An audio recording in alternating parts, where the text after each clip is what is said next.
Hello and welcome. Thanks so much for joining us. This is Tips for the Transition, the Career Roadmap. I'm Maria Tomás-Keegan, and I created this show to share resources that help women navigate career and life challenges and to know they're not alone. So each week, my guest and I co-create a show to encourage women to be more confident, resilient, and brave in their careers and their lives. So if you're inspired by something you hear today and you want more of the same, please subscribe, share, comment, tell us how you feel about it, and be sure to check out the show notes below for ways to connect with my guest and me. Now, in this episode, we're going to take a deep dive into a subject that I'm very passionate about, transition. I am thrilled to introduce my guest, Linda Rossetti, whose impactful books about transition have revolutionized my perspective and transformed my clients' experience. Through her insightful research for her books, Dancing with Disruption and Women and Transition, Linda enables us to see our own transitions through a fresh and invigorating lens. Linda is a business leader, a Harvard MBA, and a pioneering research dedicated to exploring the intricate dynamics of transition. Her passion lies in fostering new conversations, just like this one, that delve into how we respond to and navigate change in our careers and our lives. With her expertise, Linda creates a space where transformation becomes an empowering and an enlightening journey. After undergoing a life-altering disruption over 10 years ago, Linda channeled her wisdom and knowledge toward enhancing our comprehension of personal and organizational transformation. So I'd love to just jump right in and get started because we have a lot to cover and time is going to fly by. Welcome, Linda. Thank you so much for joining us. Maria, thank you. And thank you for creating the opportunity for this conversation. I'm really looking forward to it. I am too, since I read your book especially, and I read your first book. I am just so honored that you would come here and chat with us about this topic that we are both very passionate about. Oh, it's an absolute pleasure. And I really love the work that you do with your clients. So I'm cheering for you and all those who work with you. And so, yes, I'm looking forward to getting underway. Yeah, let's do that. All right. So tell us, why did you write this book called Dancing with Disruption? Well, Maria, it's a lovely question to give me because it really is a reflection of nearly 10 years of research that I did. I spent time sitting down talking with women, largely, and some men, about what happened at the times when they experienced a shift in how they thought about themselves. And it could happen in a lot of ways, which I know we'll go into. But it was fascinating, the patterns that I saw in the research that I did. Because sitting with nearly 300 people in the research, I found that one, we lack the vocabulary and understanding for what's happening at those times, really at a really substantive level.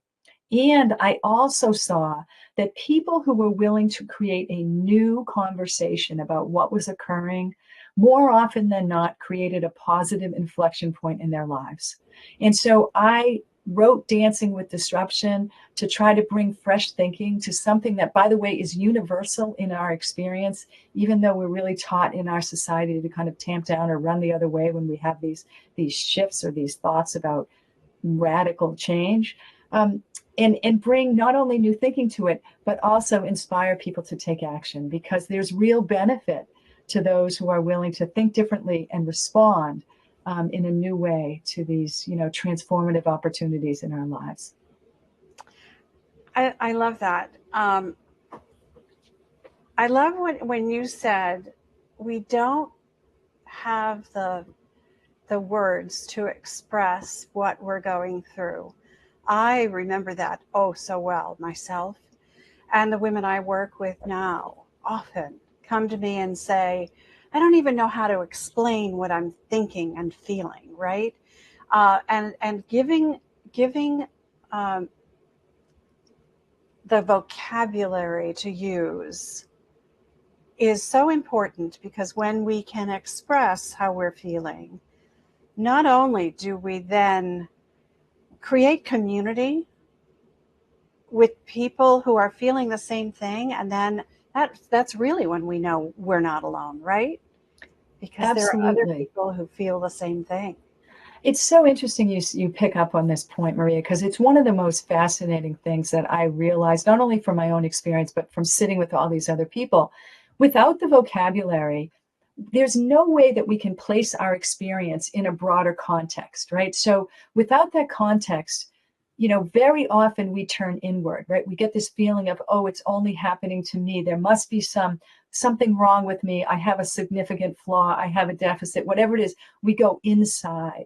And it's the exact opposite of what we need to do with these very generative times in our lives, when there's really a growth invitation hanging out there, even though we might throw it in the recycle bin before even opening it, right? There's these incredible moments. And so my first learning, and part of the reason why I do the work that I do, is that if we lack that context, right, that ability to understand with new vocabulary and be able to kind of place our lived experience within that new understanding, we're in a different spot, right? But if we're able to do that, right, if we can give ourselves kind of a new platform and a lens through which we can see our experience, we can place it, in a context that takes what is fearful, because, oh my goodness, I don't know what's going on, and it completely diffuses the emotions around it and says, hey, wait a minute, it shifts the power back to us, instead of kind of yielding the power to kind of this amorphous kind of, oh my goodness, I don't know what's going on. I don't even have the words to describe it. Right. And And it's so, along with that comes fear of the unknown, right? absolutely, I've, in tandem with doing my own research, right? That's primary research where I sat down with other people. I also did what's called secondary research, which is I went and sat down and looked at all of the academic research that touches this area, right? Because I'm a business person. I wanted to have a way to interpret what I was hearing from these people. And so I got to know the work of some wonderful thinkers, Carol Gilligan, Jack Mesereau, Robert Keegan. These are researchers who have spent decades looking at human development. And this one gentleman, Jack Mesereau, who's fantastic, he's now deceased, but did wonderful work at Columbia University for many years. He observed that, in fact, when we're going through these periods of major shifts in our lives, there are actually two tracks of things that we need to be aware of. The first is on a very practical level. If we lose a job and need to replace income, right? Very practical steps we need to take. But he also cautioned that if we ignored the other level, which is learning how to respond differently to the intense emotional reaction that happens, then we'll be kind of, left swimming upstream, without any life support. He's just like, look, if we only deal with the practical, we're doing ourselves a disservice, because when we have a moment where our sense of self becomes unstable for some reason, can be for 1,000 different reasons, what happens is we have this incredible emotional mobilization, right? Our emotions mobilize to try to keep us safe. And needing to navigate that in a new way is a non-negotiable as we kind of navigate these times. And so this notion of fear or feeling alone and 1,000 other fears that we can talk about, or emotions that we can talk about, are really part and parcel to this experience of navigating what I call a disruption. And it's part of our success toolkit, is really learning to be with these emotions in a new way. Yeah. Yeah. Emotions need motion, right? So Yes, we don't give that. them the motion they need. Yeah. They can really disrupt us more than the disruption itself. All right. So let's hear what this book is all about. Absolutely. And so Dancing with Disruption came out this May, so it's a very new book, and I thank you for giving it some time. It first of all talks about disruption, and I define them very specifically for the book, right? Disruption in this work has to do with shifts or breaks that we encounter in the way we think about ourselves, our self-concept, our identity. So the disruption that's handled in the book is when we, for whatever reason, encounter a break in our thinking about who we are, right? It can happen when we have an unexpected layoff. It can happen when there's a loss in our family. It can happen when there's a geographic move. It can happen 1,000 different ways. So we don't spend so much time in the book categorizing the ways. What we do is we say we welcome all of those ways, and we start with, okay, this notion of disruption. And then the book spends probably half of the book talking a little bit about bringing some new thinking to what's really occurring when disruptions occur in our lives. And it's a fascinating look, all told through stories of other individuals who have navigated these same circumstances from all walks of life. So the first half of the book really anchors us on what's happening about disruption. And the second half of the book introduces these techniques that emerged out of a subset of my research, right? I sat down with nearly 300 people to learn about their experience at moments of transition. And then I took 80 of them and had them work with me repetitively through a series of activities, all designed to help walk right next to someone as they were navigating a transition. And so the exercises in the back half of the book are all designed to take someone who, for whatever reason, gets deposited this moment of feeling that, wait a minute, I don't know who I am anymore, or I don't know what to do, and allows them to walk forward in very granular ways so that they can begin to make progress on moving forward. And, the entire book operates as this selection of stories, all from people who participated in my research. But my desire is to do the two things we've already talked about. One is to give people that new understanding of what's happening, so that when something unusual kind of breaks our sense of self, we can place our experience within a context, right? Within new understanding. So immediately the fear begins to come down. And then it kind of gives us a roadmap on how we need to walk forward as we begin to move forward in a place where we're saying, you know what? There's more here for me, right? Because my research has kind of validated that when we get to these moments where there's a shift in our thinking about who we are or how we make meaning in the world, they typically are signals that there is a moment of expansion and growth. And the book is really designed to give people the tools to take advantage of that growth and to realize the enormous power. And I don't mean like beat your chest power, right? But the empowering, affirmative, expansive way to go forward from moments of uncertainty. I love what you did in your book. The stories are so powerful. We're going to talk about a few of those later. But you did something very similar to what I did in my book too. It's give them all of the information, the research, the whys, and then give them the tools so that they can start on the road to healing or changing, transitioning, and giving them the tools is where that's where you put the power in their hands. And I'm so grateful that you did that. And it is an amazing book, all of you.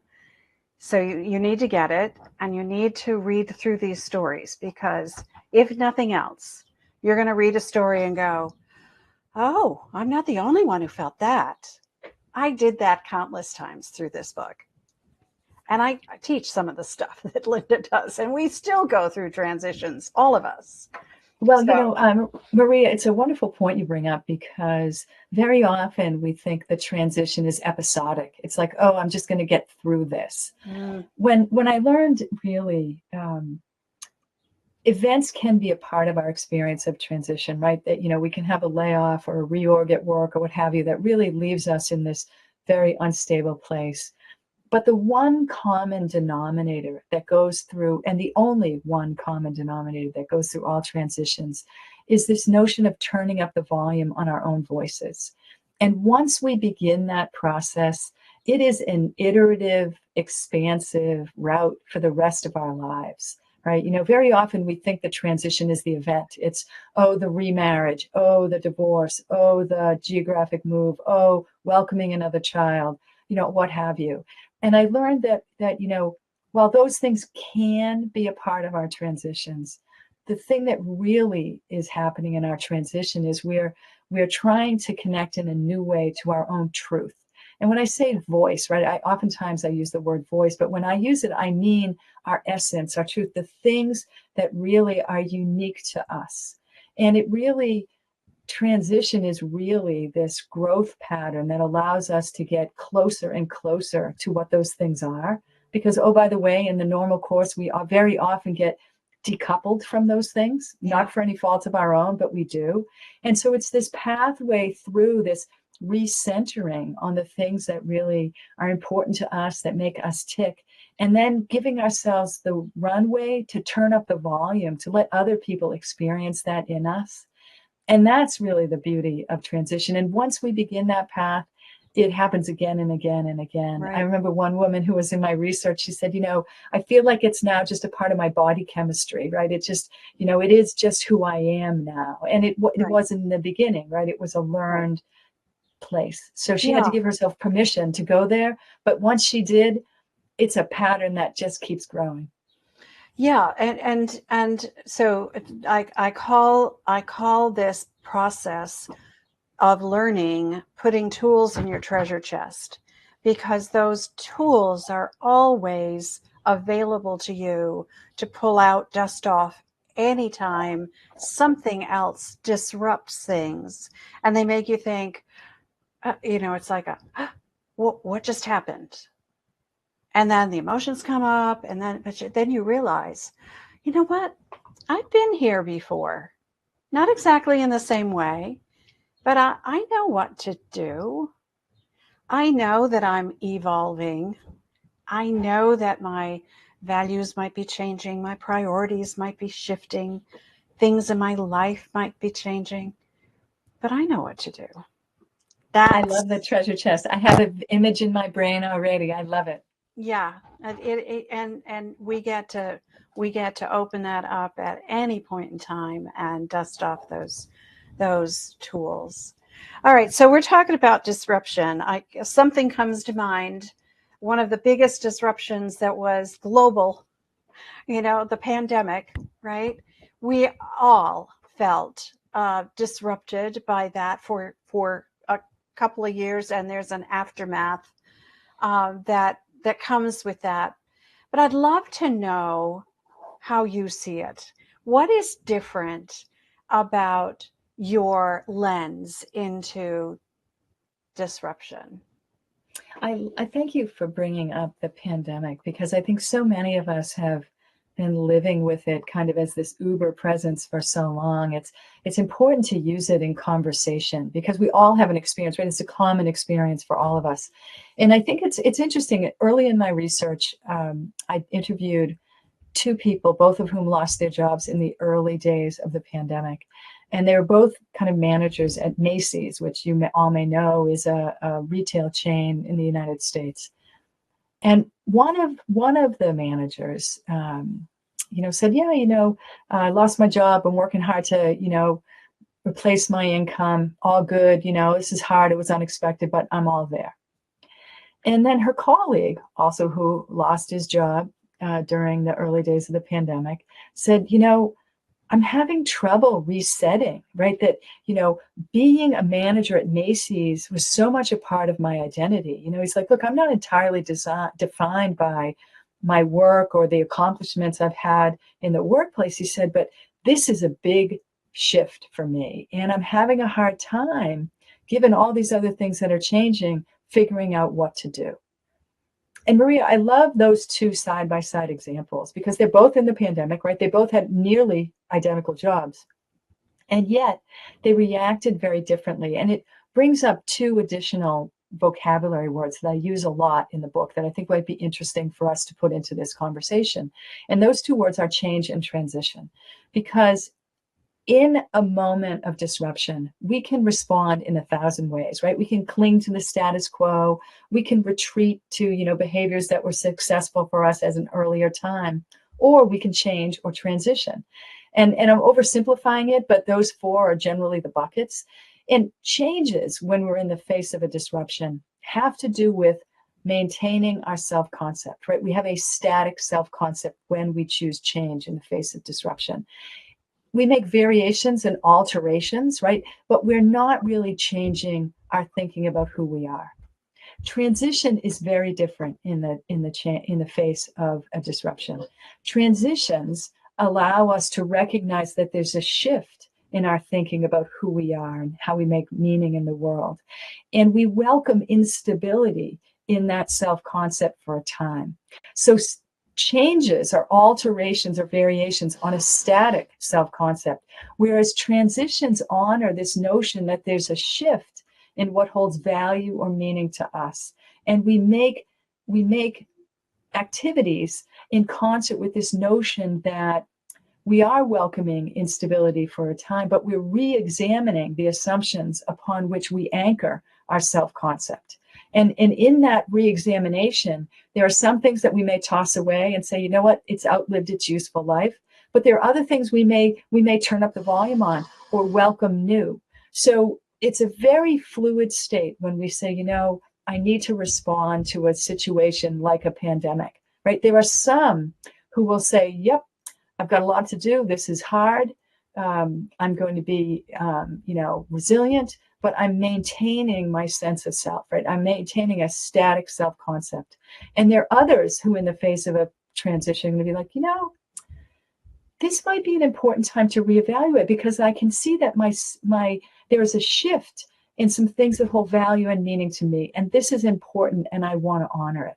So I think the pandemic was this universal experience, but it also allows us to shine a bright light on two different vocabulary words that I'm really introducing in a new way, or I think in society we learn to use those words interchangeably, right? So yeah. I'm asking us to consider a new way of thinking about these common vocabulary words in the book, because what they do is they set us up for this notion that transitions can be an entree to growth. Transition can be an entree to growth. Yeah, that's an interesting way to put it. My reaction is the growth happens during that transition period. It starts happening there. But I think sometimes the recognition of our growth happens after. Oh, for sure. Yeah. It's like, oh, I came this far? Really? Look how much I've changed or shifted. You know, you're talking. Go ahead. Oh, go ahead. No, go ahead. No, as I was listening to you talk just then, it was about responding differently, right?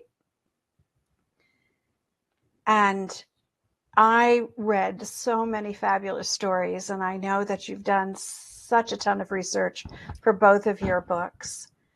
But which of those stories brings home this idea of responding differently? You know, I think there's one that I love, and it's about Lakshmi. And she is this really very lovely woman who, she's in her early 30s, and she's very capable, very capable young woman. And she had been studying in an MD PhD program at a Big Ten university and was on a track to be, a gifted academic researcher. And she, had a specialty in some biomedical fields. And she said, all of a sudden I came to this realization that this isn't who I want to be. And it was crushing, right? Because she said, I've never even dreamed outside of this, right? Here she is, I think she was 34. Ever since she was a little girl, this was what she was going to become. And I'll say two things about that, right? One is she learned very early on that that's what got, her being kind of a smart person and reaching towards this goal was what got responded to. And she was terrified that if she took that away, she wasn't sure what her connection to others was going to be about. And the other thing that I think was so fascinating is that she was also someone who was very physically fit, and she was very self-aware. And she said, I ignored my instincts for a long time on this, right? I knew that it was kind of losing its luster, she said, but the adrenaline and being a part of this fast-paced environment, helped me keep going. But she said, I started to get these debilitating headaches. And she said, the pain was so intense. She said, I started to ask myself, what does my body know that I don't know yet? And that led her on this course of really trying to open up the questions she was willing to ask herself. And with the new vocabulary, thinking about change and transition, she got to this notion of recognizing that she was in this period of re-examining her sense of self, right?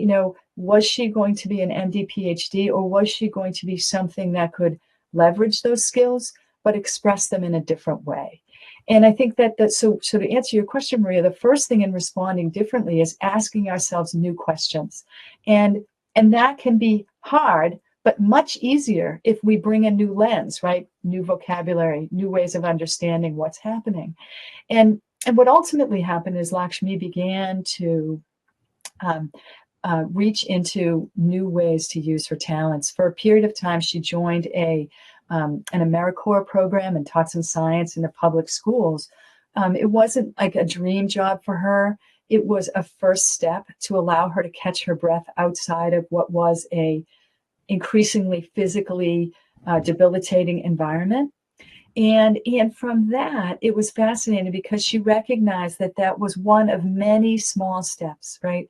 There's a step, another step, another step, another step. We keep making small steps in the direction of what we think is correct as we begin a transition.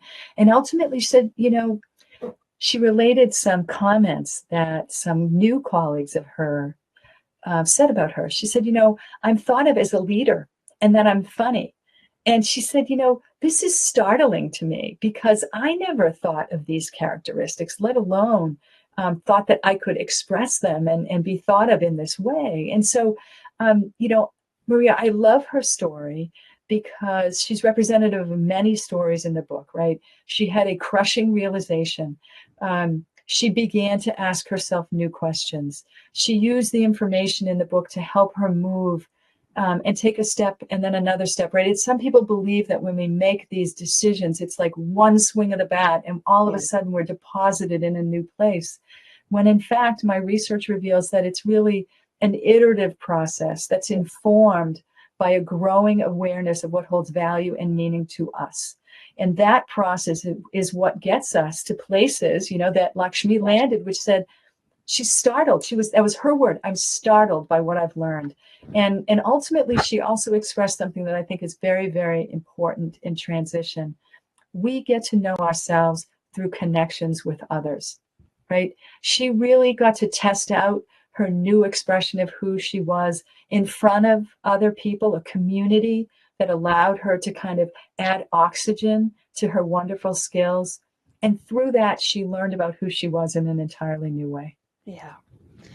I think hers is one of my favorite stories because I hear this often. I started my own corporate career because it was what I thought I was supposed to do. I was living up to other people's expectations of me. And I think we a lot of us do that for way too long. And then we find ourselves in a situation like Lakshmi, where something did not feel right.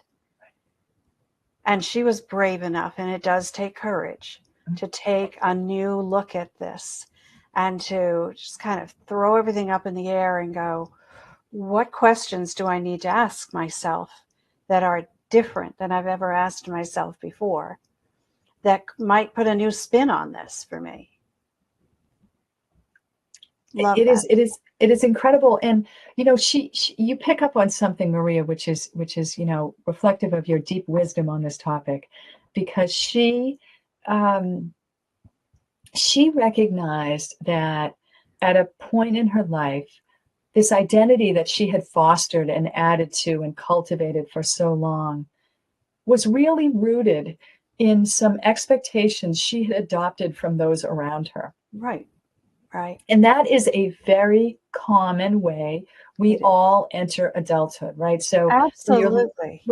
For your listeners, right? When we enter adulthood, the way we form our identity or our self-concept is that we draw on definitions and expectations around us. So It's made up of our religious affiliations, our families, the communities we live in, the education we've gotten, the occupation we choose, right?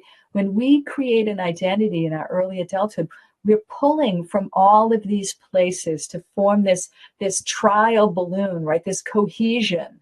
And we're almost, it's called a provisional identity if we want to get really academic, right? So we test this provisional identity. And since we've drawn it from our external environment, we get affirmed on this, right? Because everyone's like, oh, high five, Maria. Yep, you're doing the exact great thing. You're wonderful, right?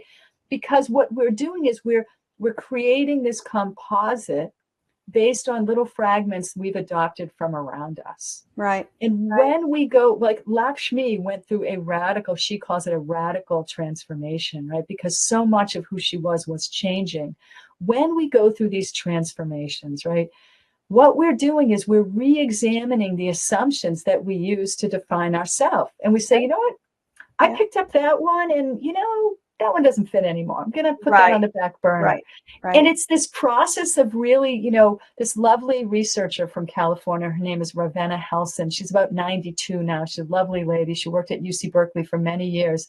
She called this process a recentering, right? Where we take these assumptions that we've held for so long and we say, you know what, that one's kind of pulling us off kilter. We're going to let that one go. And we're going to bring up the volume on this other one or make some space for this new one.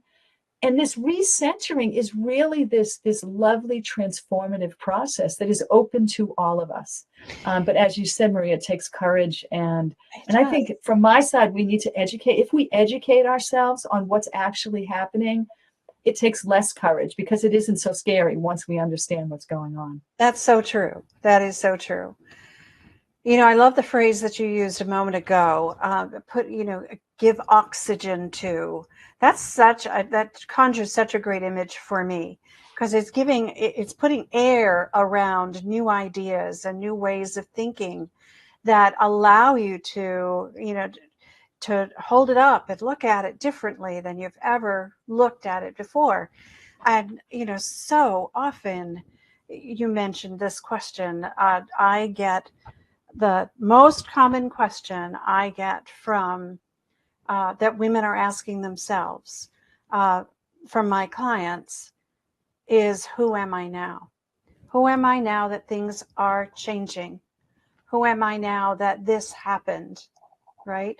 Who am I now in your terms? Who am I now that my life has been disrupted? And it's it in and of itself is a courageous question, right? Yeah. So let's honor the fact that it's a lot of people have that question in their heart and still believe they need to hold on to external images of success, like, oh, everything's fine. When in fact, inside, it's like, wait a minute, who am I now? So the first note is that it takes a lot to ask that question, but those who have that courage can positively alter their lives. Right. Absolutely, right? Because that question is the beginning of this wonderful process where we're re-examining the expectations we hold for ourselves. We're learning to think about our identity and our connections to others in a new way. And we're learning to reframe how we hold on to our emotions through the process. And reframe the things that we have believed for so long, right? And the values that we may have held in the former situation, right? So I think it does take courage and a willingness to take it, and you said this earlier, step by step. It is, I love the metaphors you use, always bring up great pictures in my mind. You said, it's not one swing of the bat and you've transformed. It is a process that takes time, and it takes commitment, and it takes curiosity, and it takes courage, but it is so doable. Yeah. And Maria, I was so wrong, I think, in the beginning, what I thought this process would be for me. I thought it would get me a new job or, take me to a new place, right? When what it has done is it allows me to see everything in a new way. Yeah. And that sounds so subtle, but maybe I can try with your help to really bring some tangible ideas to that.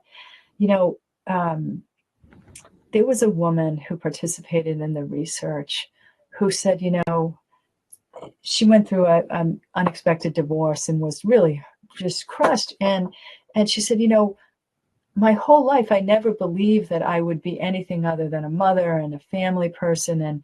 And this has really rocked my belief in who I am. And yet, once she got through the transition, it was as if she's like, I didn't really have to leave anything to affect what this transition is. This is about a recentering of my values. Like, is this, yes, those things are important to me, but I've learned to be right in my same space and see things differently, right? It is important to me to be present in my children's life, to be very active in my community, to be a vital part of the family. None of those things are excluded because I had the event of my divorce, right? That was something that I had to go through. And so she really started to believe that her transition wasn't about leaving her marriage. What it was coming into her own thinking in a new way. Yeah. And I think it took her, to your point earlier, it took her to go through the divorce to really understand that it wasn't really about the relationship with her former spouse. It was about her relationship with herself, and then how she could bring herself to everything around her, to what was in her orbit. Right. And because of her willingness to kind of embrace transition, ask herself new questions, she could do that in an entirely different way. Yeah, I love what you just said. This is the case every time, I believe. And I think, based on my reading of your two books, I think it's proven out through your research that it is only about us and how we respond to whatever is happening around us. And it's our choice to look at it differently or not, right? To evaluate or reevaluate or not. It's always about recentering. It's a great word, right? Recentering around who we want to be, who we want to become if we're not there yet, instead of who we were. This choice, thank you for bringing it up, Maria. Choice is such a fundamental component to this progression. And, so many people came into my research and said, what choice did I have? My spouse died. I lost my job. There was a series of circumstances that they felt left them no other option. Right. And what I learned in the research and what you're referencing is that even within all of that, we have the choice of how we respond. Yes. And the work that I do really tries to inform people so that we can make a choice of how best to respond. Yeah. And ideally, we respond through clarity and alignment with the things that hold value and meaning to us. And I think that is, that is an enormous invitation. Yeah. That takes work. Yep, it does. There's no switch to flip, to turn something on that was off or off that was on. It just doesn't work that way. It does take work. So to that point, I want you to get to that really cool and extensively tested emotional reframing technique that you call HAIL and that you share in your book. Would you please explain to us what that is and how it can be useful? Yes, and so thank you so much for asking about it, because it is one of 4 methods that I introduce to help people who are navigating major transitions. And HAIL is a 4-part acronym, a 4-part process that every one of the letters of HAIL, HAIL, stands for a step that we do. And ultimately, it is trying to help us diffuse the power that emotions have over us. right? And I use the concept of reframing, and reframing is a funny word. We hear it a lot, but I always think of it, Maria, it's as if I invited you to come out onto the street, and then I asked you to draw the skyscraper that was right in front of us. And then I said, oh, come this way. And you and I took the elevator in the building across the street and went up onto the roof deck. And I said, okay, Maria, now I want you to draw that same building, but from this vantage point, right? So the 4 steps in HALE help us see emotions from a totally different angle. And that is incredibly powerful when we're navigating a transition, because at those times, oppositional emotions like regret, shame, self-doubt, sadness, fear, and 1,000 others, even perfectionism, frankly, I heard that an awful lot. All of those emotions mobilize to serve as barriers for us moving forward. And so what I teach in the book is this technique so that people can be different with those emotions, right? One of them that's active for me a lot when I'm navigating this is sadness. And I often describe it, that without HALE, it's as if I'm holding onto the end of a rope. And on any day, sadness can appear and like flick me around willy-nilly, depending on whatever its desires are that day. But I'm, doing my best just to hold on those days. But if I use HALE, what happens is it's as if I can drop that rope on the ground next to me, right? Sadness is still there, but I've completely diffused its ability to have power over me, right? It can't whip me around willy-nilly. It's there. I don't dishonor it. I don't ignore it. I don't try to bypass it. I don't manage it. It's present. But its ability to be over me and to take over my day is totally gone. And so HALE is a very important technique, right? Because as we're going through, this transition that Lakshmi was talking about, right? Debilitating, terrifying. She never even thought of herself outside of this concept of being an MD PhD. As she stepped away, it was life-shattering. It was terrifying at every level. And we began to just use this notion of HALE, which would help her, just like the skyscraper, like, okay, I can see terror and I can see it, but now I see it from a different angle. And working with the technique over and over again helps us do that. And it helps us take that sadness, like I described, drop it on the ground and keep going. And that's the critical thing, is we need to keep taking those steps, right? The next step, the next step.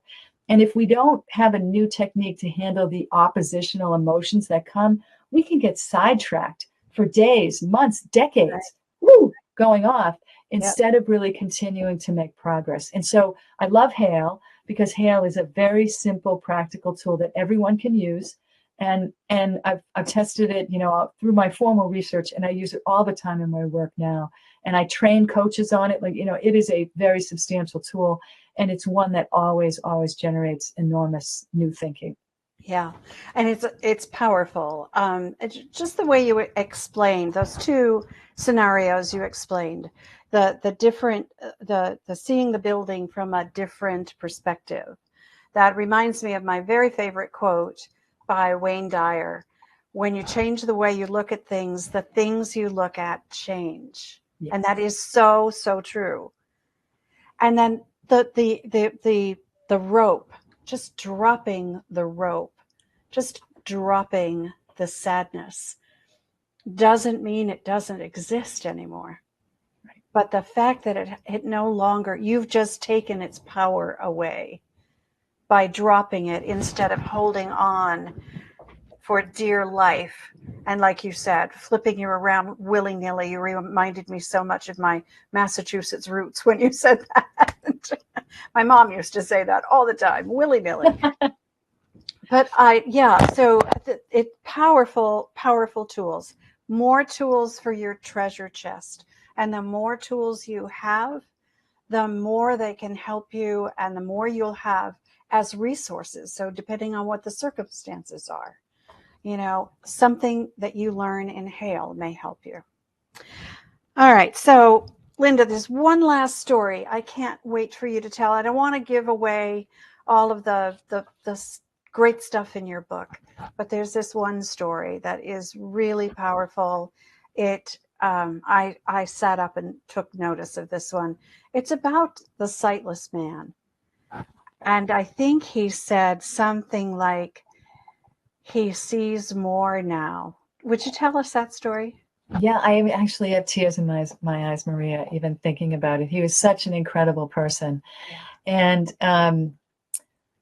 I asked him, as I did everyone, right? I have audio tapes of all these conversations, and we sat down and I asked him to describe, his transformation or his transition. And he said, I see so much more now. And I was somewhat speechless when he said that, because I was sitting next to a man who had not seen one thing in more than a decade. And I was so struck by that, because here was a man who had, over a decade, in his late 30s, he had lost his sight to a degenerative eye condition. And he said, in the beginning, I made changes, right? I clung on to a self-concept that was operating as a person in the sighted world. And I kept taking things away. I stayed in more. I took this away, that away, became lesser. But my self-concept, I still viewed myself as a sighted individual, but with some deficits. He said, ultimately, what I realized, that this had nothing to do with my sight. This whole process had to do with how I see myself and the value that I bring to this world. And he said, it's been life-changing.